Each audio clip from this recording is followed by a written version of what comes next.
All right, let's get right into it. Today, we are tackling one of the biggest, most mind-bending questions in all of science, a question that the 2022 Nobel Prize in Physics just blew wide open again. Is the world around us even real? I know, it sounds crazy, but the answer, as we're about to see, could rewrite the rules of existence itself. This question, right here, from a very frustrated Albert Einstein, is pretty much the heart of our entire mystery. It sounds like a joke, doesn't it?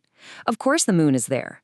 But what if I told you that 100 years of physics has brought us to a point where the answer is, well, it's not so simple? So what got this whole thing started? It was the 2022 Nobel Prize in Physics. And believe me, this wasn't just another award. This was the final bell in a fight that has been shaking the very foundations of science for a century. Just look at this. It captures this incredible 100-year journey. Back in 1922, we were like explorers mapping a brand new continent. We were absolutely sure that a real, solid, microscopic world was out there, just waiting for us to discover it. Now, you fast forward 100 years to 2022, and the prize was given for experiments that basically proved the map might actually be creating the territory as we draw it. Wild. Yeah, you heard that right. The work of these Nobel laureates points to something just staggering. Before we look at a particle, its properties, like where it is or how it's spinning, aren't just unknown to us. They're fundamentally undecided by the universe itself. It's like the universe is constantly rolling dice and has no idea what the outcome is going to be until they finally land.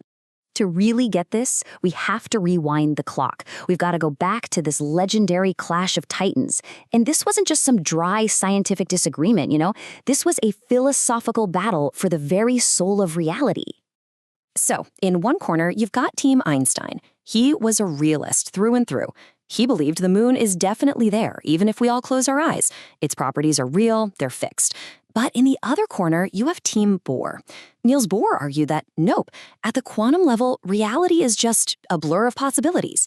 A particle isn't here or there. It's in all possible places at once until we look at it and force it to pick one. And the main event for this debate was this absolutely bizarre phenomenon called quantum entanglement.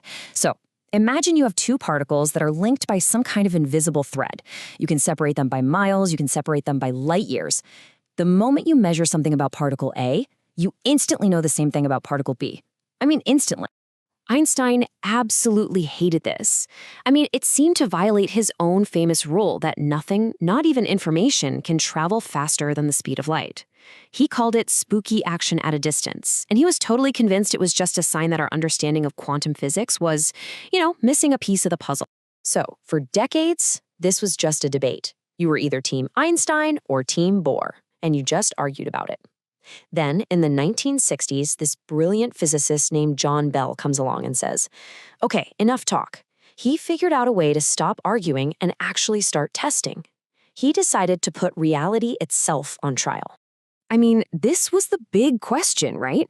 How in the world could you design an experiment to test whether something exists before you look at it? It seems impossible. It's like trying to see what a room looks like without ever turning on the lights. But Bell, he found a way. So here's the basic idea. You have two people, we'll call them Alice and Bob.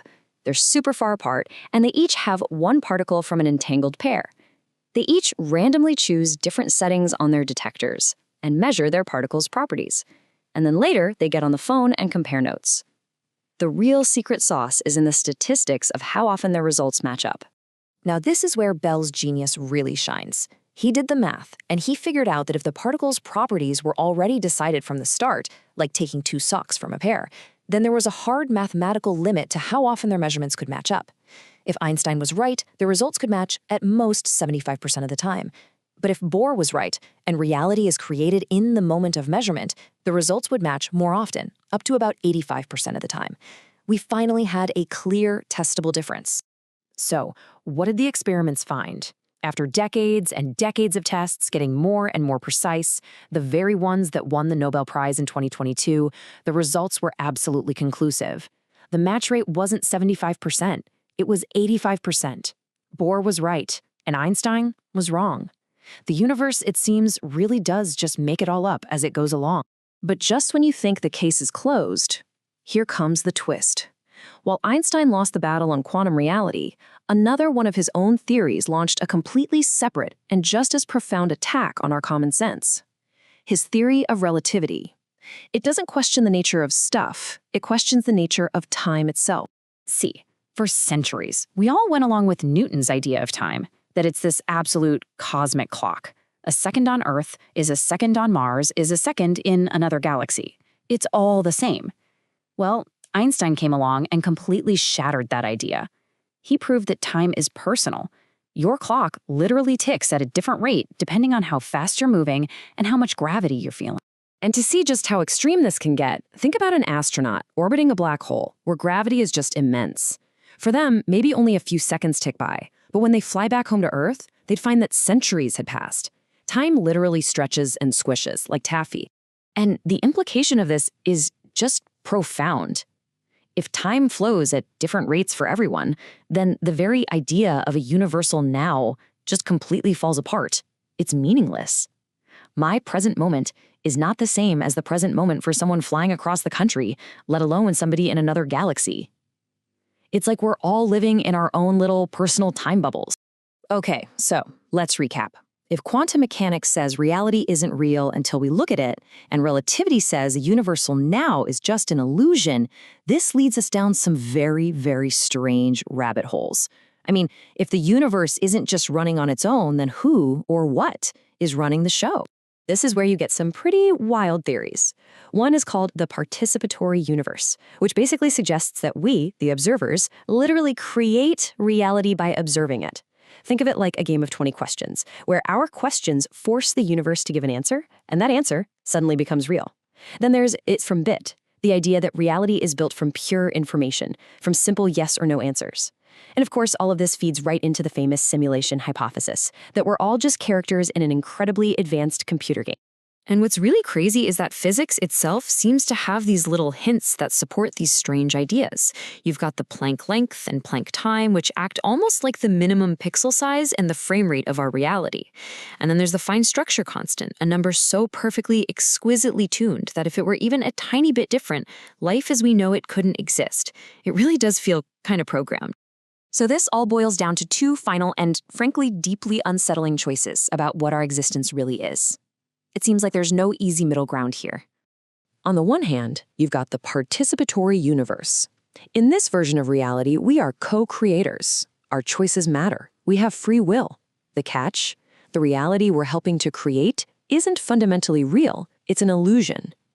Then, on the other hand, you have an idea called superdeterminism.